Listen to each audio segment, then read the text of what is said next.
बिस्मिल्लाहिर्रहमानिर्रहीम, अस्सलाम वालेकुम। मैं हूं करामत मुगल और मेरे साथ हैं अदील राजा साहब, सीनियर जर्नलिस्ट हैं और आजकल भी लागर भी अच्छे खासे बन गए हैं। बहुत शुक्रिया अदील आपके वक्त का।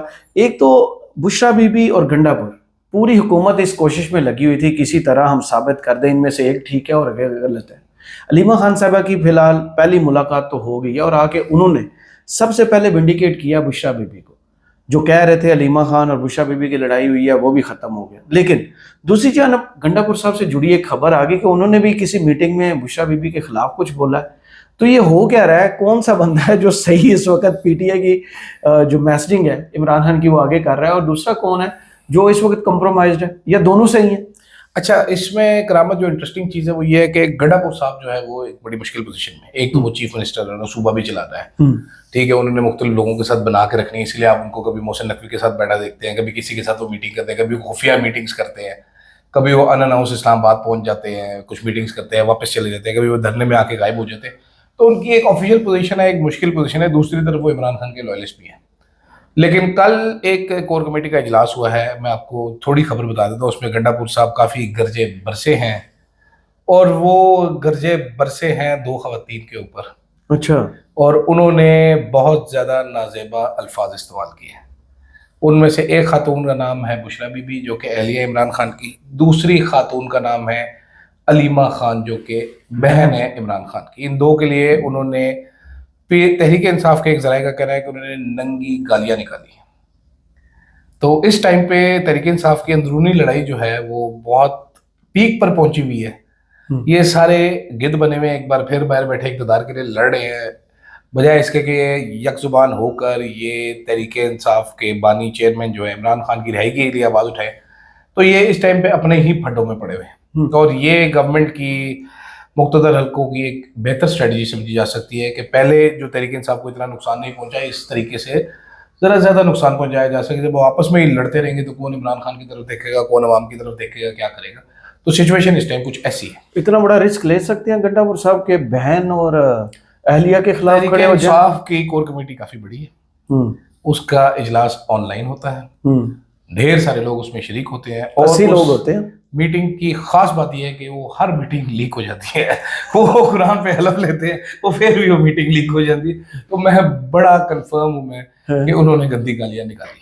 सही। एक ऑडियो लीक भी उनकी आई है, उस हवाले से आपने मेरे ख्याल में ब्रेक किया। वो ये कितनी ऑथेंटिक है, और क्या ऐसा ही माहौल है जो हमें महर शराफत और गंडापुर साहब की वो गुफ्तगू सुनने के बाद लग रहा है? गंडापुर साहब तो इंतहाई गुस्से में, और गालियां भी दी उन्होंने। बिल्कुल गालियां दी। वो बेसिकली मेरा उस पर इंफॉर्मेशन ये है कि वो जिसको गालियां पड़ी हैं उसने वो ऑडियो रिकॉर्ड की है और उसने ही लीक की है वो ऑडियो, और ये कंफर्म ऑथेंटिक ऑडियो है। सही? जी सर। और वो सही है? बिल्कुल सही है, बिल्कुल सही है। वो गालियां भी बिल्कुल ठीक है। इसके अलावा आज मरियम नवाज, मैं आता हूँ वो जो सबसे अहम इशू है वीपीएन और आईटी इंडस्ट्री वाला और पीका एक्ट वाला, कि इतनी हुकूमत हाइफ क्यों है। लेकिन उससे पहले मरियम नवाज भी अब हाइफ नजर आई। उन्होंने कहा ये फसादी जमात है, इस पर पाबंदी लगा देनी चाहिए, इनको मौका मिले तो ये सब कुछ तबाह कर दें। हालांकि उन्होंने डंडा जो मारा है वो उनके मुताबिक सर पर पुलिस वाले को, लेकिन उसकी टांगे और बाजू टूट गए। बेसिकली वो आपको पता चलता है ना कि जैसी सीएम है वो डीपीओ तक नहीं, कल आपने सुना था वो डॉक्टर भी है जी, तो पता नहीं होम्योपैथिक डॉक्टर है, हकीम है, कौन है। वो कहते हैं बड़े पखे ला के उन्होंने जो हमने नॉन लीथल धुआं, बेजरर धुआं प्रोसेसर की तरफ भेजा था, उन्होंने पंखा लगा के वापस छोड़ा। नॉन लीथल क्यों? जहरीला भर गया हमारे पास, हम मर भी सकते थे उससे। फिर उन्होंने कहा वो जहाज साइज के पंखे ले आए थे। हमारा वो डॉक्टर डीपीओ उसको इंडस्ट्रियल फैन की टर्म यूज करना नहीं आती। आप इनकी जरा ज़हनी इस्तिताअत का अंदाजा लगाएं। वो प्रॉब्लम ये है ना पाकिस्तान में, कि पाकिस्तान में एक हुक्मरान आता है ना तो एक सेट ऑफ ब्यूरोक्रेट्स आता है अपने बस्ते शस्ते चुकी कि साड़ी हुकूमत आ गई जो साहब असी आ गए हैं हूं असी छड़ांगे नहीं। तो ये भी डीपीओ उसी किस्म के एक साहब है। किसी और की हुकूमत आएगी तो ये डीपीओ आपको काना काछा में किधर एसडीओ बना हुआ नजर आएगा। जैसे हमने सियालकोट वाले को देखा, इस्लामाबाद के आईजी शाबाश हसन देखा आपने? शाबाश हसन वो औरतों के दुपट्टे फाड़ा वो करिए, शाबाश हसन वो सीना फुला के मोटा जाए फिर हसन। हाँ, शाबाश हसन उसका नाम रखा है। हसन नहीं है उसको, आप सारे शाबाश हसन कहते हैं। वो सड़क पर ही चलते लोग उसको शाबाश हसन कह देते, बेचारे शर्मिंदा जाए फिरदा रहता है कि मैं तो जी बीबी बुढ़ी जनानी दा गरबान फाड़े सी, तुसी तो शाबाश हसन ही कह देता। वहां अंदाजा करो, आप ये अंदाजा करें। देख प्रॉब्लम क्या होती है? प्रॉब्लम ये होती है कि इदारे जिस तरीके से तबाह किए जा रहे हैं। सिर्फ एक मोहम्मद जुबैर साहब ने एक इंकशाफ किया था। मोहम्मद जुबैर साहब कहते हैं कि भाई 2022 में ये फैसला हो चुका था कि तहरीक इंसाफ को सियासी जमात नहीं ट्रीट करना। अब हम तहरीक इंसाफ को एक फसाती जमात, एक दहशतगर्द जमात की तरह ट्रीट करेंगे और इस तरह इसको ख़त्म करेंगे। और ये आपको साइंस नज़र आते हैं जब फवाद चौधरी साहब कहते हैं, तहरीक इंसाफ छोड़ने वालों से जब ऑफ द रिकॉर्ड बात करते हैं बहुत सारे, तो वो कहते हैं कि यार हमें जेट ब्लैक टेररिस्ट की तरह ट्रीट किया गया, उसकी तरह हमें तशद्दुद किया गया हमारे ऊपर। हम सियासी लोग हैं, हम कोई इधर उतना टॉर्चर बर्दाश्त करेंगे, ट्रेन कमांडो थोड़ी है। सलार काकड़ को आज पिंडी में पेश किया गया सादकाबाद थाने में, बिल्कुल वो पिंडी गया ही नहीं था सादकाबाद थाने में, लेकिन उसकी वो है रिपोर्ट है, वो उससे चला नहीं जा रहा था। जो रिपोर्टर्स वहां पर मौजूद थे वो सारे बता रहे थे तशद्दुद किया गया। तशद्दुद उसने बोला नहीं मुंह से, लेकिन ज्यादातर रिपोर्टर्स जिनसे मेरी बात हुई है वो जहाँ पर मौजूद थे वो कहते थे जी भाईजान विजिबल साइंस ऑफ पेन उसकी शक्ल में नजर है। बड़ा दलेर आदमी है जी, ठीक है, बड़ा पढ़ा लिखा आदमी, पढ़ा लिखा लड़का है, वो दलेर लड़का है, दबंग आउटस्पोकन है।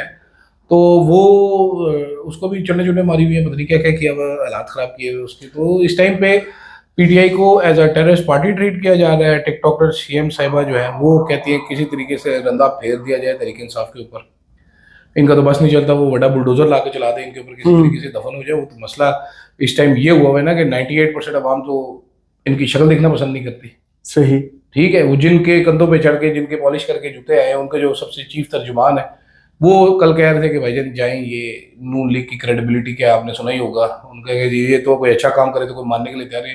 Situation on ground is very bad for them. ये अब अल्लाह की कुदरत है कि फॉर्म 47 लेके आके जो है ये सीएम बन बैठी हैं। और हमारे जज भी माशाल्लाह आपको पता है, वो बड़ी अच्छी फवाद चौधरी साहब ने बात की थी ना कि पाकिस्तान का जो सबसे इस टाइम बेबस, लाचार, मजबूर, महबूस तबका है वो हमारे जज है बेचारे। ठीक है, वो एक SHO आता है, वो कहता है जज साहब 4 दिन का रिमांड दे दो, जज साहब कहते हैं बिस्मिल्लाह जी बिस्मिल्लाह। दूसरा आता है जज साहब ये 500 बंदे का रिमांड दे दो, कहते हैं बिस्मिल्लाह जी बिस्मिल्लाह।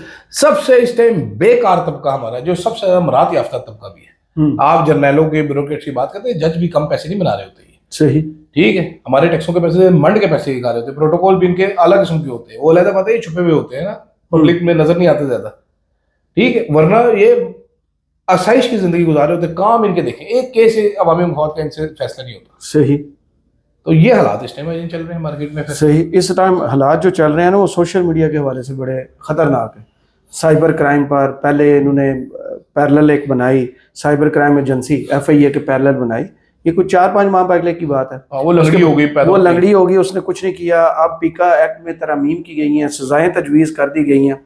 सबसे पहले तो हुकूमती वज़रा का खुद एहतसाब नहीं होना चाहिए, किस किस ने गलत खबर कब कब फेक खबर दी, उनके उधर से शुरू कर लें। भैया पहले जब पीका बनाया गया था ना, नून लीग की गवर्नमेंट ने बनाया था, तो उस टाइम पे बड़े लोगों ने इनको समझाया था कि सर बड़ा गलत कानून है, ना करो ना करो।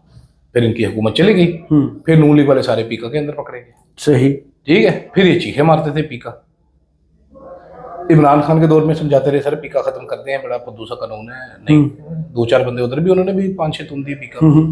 ठीक है, तो अभी फिर ये इनहांस कर रहे हैं। अब क्या होगा, आप बात करते हैं, आप डी चौक की बात करते हैं, गोलियां चलने की बात करते हैं, मेरे पे आप पे हम जैसे काफी सारे हैं, उनको पीका एक्ट में अंदर किया जा सकता है आराम सुकून से। ठीक है, और अल्लाह खैर सल्ला। लेकिन ये इस तरह क्या कभी सच छुपते हैं इस तरीके से? इतनी खाइफ क्यों है सोशल मीडिया से हुकूमत? मेरा ख्याल है बाकी मीडिया तो हमारा सारा जो काबू लेगेसी मीडिया जो है ना हमारा, वो एलन मस्क जो कहता है ना कि वो तो मर चुका है, वफात पा चुका है जी। ठीक है, तो अभी रह गया पीछे सोशल मीडिया। सोशल मीडिया इनके काबू नहीं आ रही, पैसा भी लगा के देख चुके हैं, इनका भी यानी अब बन नहीं रहा, सौदा बिक नहीं रहा, कुछ इनको समझ आ नहीं रही। इनके लिए इस टाइम पीका एक्ट, टीका एक्ट, मीका एक्ट जो बना रहे हैं, ये सोशल मीडिया को कंट्रोल करने के लिए बना रहे हैं। आपको पता है इनको ट्विटर से मसला था, पहले ये समझते थे ट्विटर बंद करेंगे जी बयानिया हमारा चल पड़ेगा, नहीं चला। इन्होंने यूट्यूब के जी हम ये कर देंगे, फायरवॉल लगा देंगे, बयानिया चल। अब पता ये चला है भाईजान के अगलों को टिकटॉक से बड़ा स्यापा पड़ा। इनको बाद में समझ आई कि गेमें तो टिकटॉक पे डाली जा रही है। उस टाइम पे याद करें इमरान खान जब टिकटॉकरों से मुलाकातें करते थे तो ये सारे दंदियां मजाक उड़ाते थे उस टाइम। फिर वो फहद हुसैन ने टिकटॉकर मंगा के कैंपेन भी लॉन्च की थी शहबाज शरीफ के लिए, उन सब ने पैसे मुंह पे वापस मारे थे, किस बाद में उनको पैसे वापस करने पड़ गए थे। तो वो देखें एक नेचुरल जो इकोसिस्टम होता है ना, आप 1-1.5 लाख रुपया किसी को दे देंगे। वो जो एक साहब है जुनेद साहब जो है जी, एक वीडियो की गंजे वाले गंजा तो उन्होंने एक वीडियो की थी, बाद में उनको अब खुद ही अपने आप को ही लान तान करते थे कि मैंने ये वीडियो मुझे नहीं करनी चाहिए थी। तो इस तरह तो होता है, इस तरह के कामों में नेचुरल चीजें चल नहीं रही ना। दूसरा ये नेट बंद कर देते हैं। हमारा एक बंदा है इस मुल्क का, जीनियस तरीन आदमी जी, वो हमारा चाचा पीटीए वाला जो बैठा हुआ है, हाँ चेयरमैन हाँ हाँ PTA, हाँ, वो कहते हैं कि दिन में 2 करोड़ बंदा गंदी फिल्में देखता है। हमें वीपीएन के जरिए पता चले। वीपीएन बाइफरकेट करने के लिए होता है। वीपीएन से जो डेटा जाता है आपके सिस्टम डिटेक्ट नहीं कर सकता किधर जा रहा है, इसीलिए वो गंदी फिल्में खुल जाती है। आपने 2 करोड़ ऐसा नंबर मार्केट में फेंक दिया, पाकिस्तान में रोजाना 2 करोड़ बंदा गंदी फिल्में देखता है। पहले सवाल थे कि चाचा जी तुसी अपना काम करो, मॉरल तुसी पॉलिसी का बैठ आह्वान के है। मॉरल पॉलिशिंग कर रहे, तुम्हारा क्या काम है? को गंदी फिल्में देख रहे हैं, नहीं देख रहे, तुम्हारा उससे क्या मकसद? दूसरा, उस चाचे ने तबाह बर्बाद कर रहे हैं। 2 मिलियन फ्रीलांसर है आपका जिसकी नौकरी एट स्टेक है। डेली बेसिस पे बंदों की नौकरियां फारिग हो रही है क्योंकि चाचा चाहता है 4 आईटी कंपनियां बड़ी पाकिस्तान की और बंद हो गई हैं। रजिस्टर करा रहे हैं ना लोग। हाँ, तुसी रजिस्टर हो गया ना वीपीएन। एक कंपनी ने वीपीएन बनाया, एक बंदे ने कहा जी मैंने ये रजिस्टर कराना है, वो रजिस्टर हो गया। उसकी लिस्ट जारी करते हैं वेबसाइट पे कि लोग ये रजिस्टर्ड वीपीएन को इस्तेमाल कर रहे हैं। किधर है वो लिस्ट? कहते हैं 10,000 बंदा वीपीएन रजिस्टर करा के 20,000। वो लिस्ट किधर है चाचे? अब काम देखो इन लोगों के यार, ये बेवकूफ समझते हैं। पूरी इंडस्ट्री आपकी तबाह कर दी है जी। पूरी इंडस्ट्री तबाह कर दी, सिर्फ डैशेंट को कंट्रोल। इसके अलावा कोई बातचीत चल रही है पीटीआई की इस्टेब्लिशमेंट से? क्योंकि हुकूमत की तरफ से जो अभी एंटी इस्टेब्लिशमेंट बयानियां बनाने की कोशिश शुरू हो चुकी है ना, फैसल बावडा का गुस्सा देखें, राना सनाउल्लाह का गुस्सा देखें कि हम मतहत हैं। क्या पीटीआई और इस्टेब्लिशमेंट के दरमियान दूरियां कम हो रही हैं? कोई ऐसी खबर है? एक चीज आप राना सनाउल्लाह और ख्वाजा आसिफ में फर्क रखें। जी। एक genuine political worker Rana Sanaullah है, ठीक है। एक ख्वाजा आसिफ पता नहीं, एक लतीफा ही है बस, ठीक है। सबसे नॉन सीरियस है। मराजपुना करा लो उनसे, भांडपुना करा लो उनसे। रियाना डार की जुड़ी हुई सीट पे बैठा हुआ। राना सनाउल्लाह में इतनी ग्रेस थी, उसने कहा जी मैं हार गया, मैंने फॉर्म 47 ना चाहिए। राने को नहीं मिलता था फॉर्म 47, मिल जाना था। खुरम दस्तगीर को नहीं मिल जाना था, मिल जाना। शाहजहां साद रफीक को नहीं मिल जाना था। कोई ग्रेस नहीं है वो चारकोटी बाबू में, कोई शर्म नहीं है, कोई हया नहीं है। चोरी की सीट पे बैठ के बातें करते हैं, ठीक।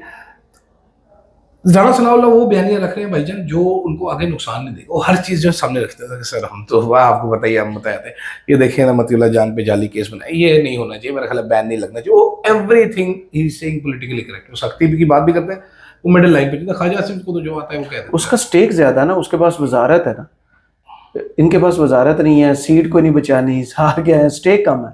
सर फर्क क्या पड़ता है? बात सही बात करनी चाहिए ना, स्टेक हो या ना हो, बात तो सही करनी चाहिए कम से कम। बहुत सारे लोग होते हैं जिनके पास सीट होती है लेकिन बात वो सही करते हैं। सही। चलें इस गुफ्तगू को मेरे हाथ में यही रोक देते हैं। जिस तरह की आपकी बातें हैं वो बहुत आगे बात निकल जाती है। मुझे और अदील राजा को इस व्लॉग से इजाजत दीजिए और कमेंट्स बॉक्स में जरूर बताइए वीडियो आपको कैसी लगी। अल्लाह हाफिज।